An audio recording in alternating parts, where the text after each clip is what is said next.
মুসলমান ভাইরা রে আমার, তাহলে বোঝা গেল পুরুষদের জন্য আল্লাহ রাব্বুল আলামিন দুইটা পর্দা দিয়ে দিয়েছেন। এক নম্বর পর্দা, ওরা ওদের চক্ষুকে হেফাজত করবে। দুই নম্বর, ওরা ওদের লজ্জাস্থানকে হেফাজত করবে। অপর আয়াতে আল্লাহ তাআলা তিনার হাবিবকে জানিয়ে দেন, ওয়া কুল্লিল মুমিনাতি ইয়াগুদুদনা মিন আবসারিহিন্না ওয়া ইয়াহফাযনা ফুরুজাহুন্না ওয়া লা ইউবদিনা যিনাতাহুন্না ইল্লা মা যাহারা মিনহা وَلْيَضْرِبْنَ بِخُمُرِهِنَّ عَلَى جُيُوبِهِنَّ।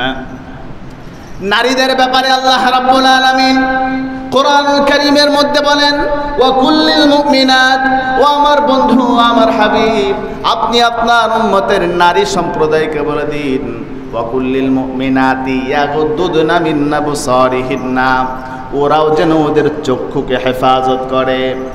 তাহলে বোঝা গেল একজন পুরুষ যেরকম ভাবে কোন নারীর দিকে তাকাইতে পারবে না, তাদের চেহারা দেখতে পারবে না, ঠিক তদ্রুপ ভাবে একজন নারীও কোনো পুরুষের দিকে তাকাইতে পারবে না। বোঝা গেল কোন পুরুষ যেরকম ভাবে কোন নারীকে দেখতে পারবে না, ঠিক তদ্রুপ ভাবে একজন নারীও একজন পুরুষকে দেখতে পারবে না। কার বিধান? আল্লাহ রাব্বুল আলামিনের বিধান। আল্লাহ বলেন পুরুষও তোমাকে দেখতে পারবে না, তুমিও পুরুষকে দেখতে পারবে না। কিন্তু আজকে আমাদের মা বোনেরা মনে করেন পুরুষ মানুষ আমাদেরকে দেখতে পারবে না, কিন্তু আমরা পুরুষদেরকে ঠিকই দেখতে পারবো, ঠিক না? আজকে মার্কেটের মধ্যে যাইবেন, দেখবেন মেয়েরা কত সুন্দর করে বুরকা পরে, নেকআপ পরে, চশমা পরে, এরপরে দোকানদারের সাথে গল্প করে, ঠিক না? সে মনে করতেছে আমাকে তো দেখতেছে না, আমি দেখতেছি তো কি হয়েছে।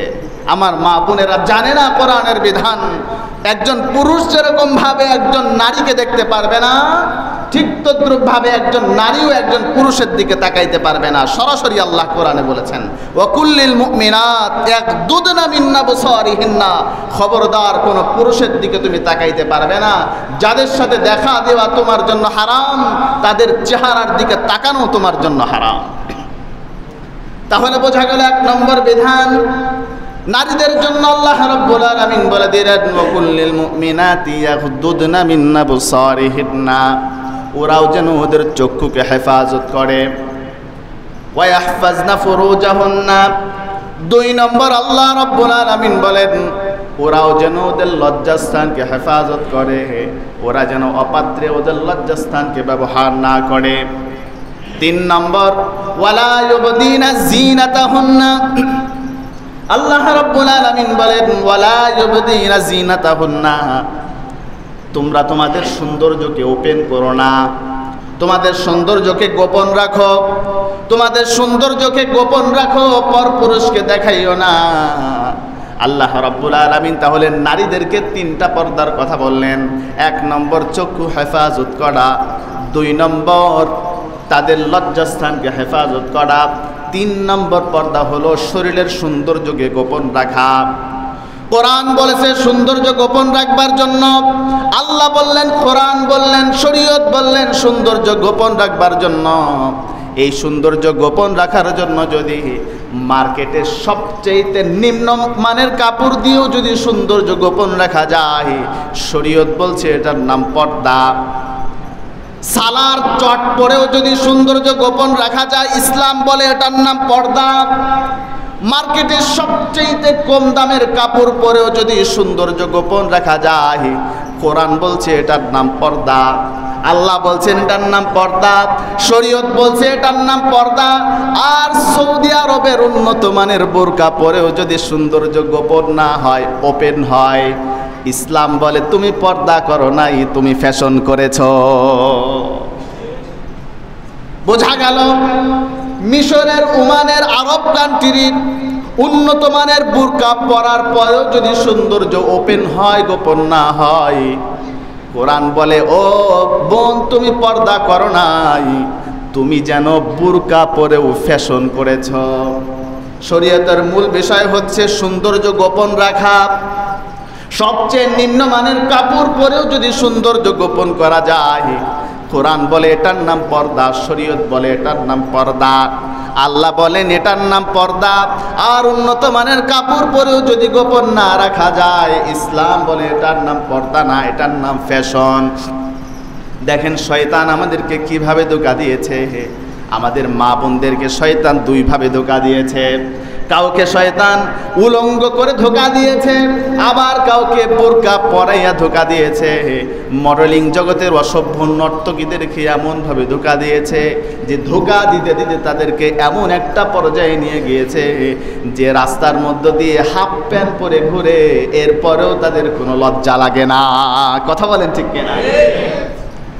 উলঙ্গ কাপড় পরে ঘুরের পরেও লজ্জা লাগে না। শয়তান তাদেরকে এত পরিমাণ ধোঁকা দিয়েছে, তাদেরকে ঈমানের রাস্তার উপর থেকে দূরে সরিয়ে দিয়েছে। তার কারণ আল হায়া ও শুরবাতুম মিনাল ঈমান, লজ্জা ঈমানের একটা অঙ্গ, কিন্তু তাদের মধ্য থেকে লজ্জা দূরে সরে গিয়েছে। বোঝা গেল ঈমানের রাস্তা থেকে তারা দূরে সরে গিয়েছে। আর আমাদের পর্দানশীল মা বোনদেরকে শয়তান কিভাবে ধোঁকা দিয়েছে দেখেন। এমন জিগজাগ বোরকা পরাইয়া দিয়েছে যে বোরকা পরলে শরীয়তের পর্দা হয় না, যেই বোরকা পরলে ফ্যাশন হয়। কথা বলেন ঠিক কিনা? এমন বোরকা পরাইয়া দিছে যেই বোরকা পরলে শরীয়তের পর্দা হয় না, যেই বোরকা পরলে ফ্যাশন হয়। কিন্তু শরীয়তের মূল নীতি হলো তোমার সৌন্দর্যকে গোপন করো, কিন্তু বোরকা পরেও আজকে সৌন্দর্য গোপন করে না, সৌন্দর্য আর ওপেন করে। কথা বলেন ঠিক কিনা? আজকে এমন বোরকা বানায় মাজার মধ্যে বেল লাগায়, ঠিক না? হাতার মধ্যে আবার কুচি লাগায়, এমন টাইট ফিট বোরকা বানায় যে বোরকা বর্তমানে একটা বড় ফিতনা হয়ে দাঁড়িয়েছে। কথা বলেন ঠিক কিনা? আজকে মুসলমান সমাজের জন্য সৌদি আরব, দুবাই, কাতার এগুলো আইডল নয়। মুসলমানদের অনুকরণীয় আদর্শ বর্তমান সৌদি আরব, দুবাই, কাতার নয়। বর্তমান বিশ্বের মুসলমানদের আইডল হচ্ছে আফগানিস্তান। কথা বলেন ঠিক কিনা? কারণ আফগানিস্তানের মধ্যে ইসলামী শাসন ব্যবস্থা প্রতিষ্ঠিত রয়েছে, কোরআনের শাসন ব্যবস্থা প্রতিষ্ঠিত রয়েছে, আল্লাহর হুকুম প্রতিষ্ঠিত রয়েছে। সেখানের মা বোনেরা যেমন বোরকা পরেন, সেটাই হচ্ছে আমাদের মা বোনদের জন্য আদর্শ। কথা বলেন ঠিক কিনা? সেখানের মা বোনেরা এমন বোরকা পরেন, ঢিলা ঢালা বোরকা, যেগুলো পরার পরে শরীরের উঁচা নিচা কিছু বোঝা যায় না, ঠিক না? কিন্তু এখনকার আমাদের মা বোনেরা এমন মডেলিং বোরকা বানায় যে পুঁতি দেওয়া, ঝিকঝাক করে, এরকম লাল নীল রঙিন বাতি জ্বলে, কত রকমের বোরকা বের হয়েছে। যে বোরকা পরলে শরীয়তের পর্দা হয় না, যে বোরকা পরলে আরো মডেলিং হয়। কথা বলেন ঠিক কিনা? বর্তমান বোরকা একটা বড় ফিতনা হয়ে দাঁড়িয়েছে।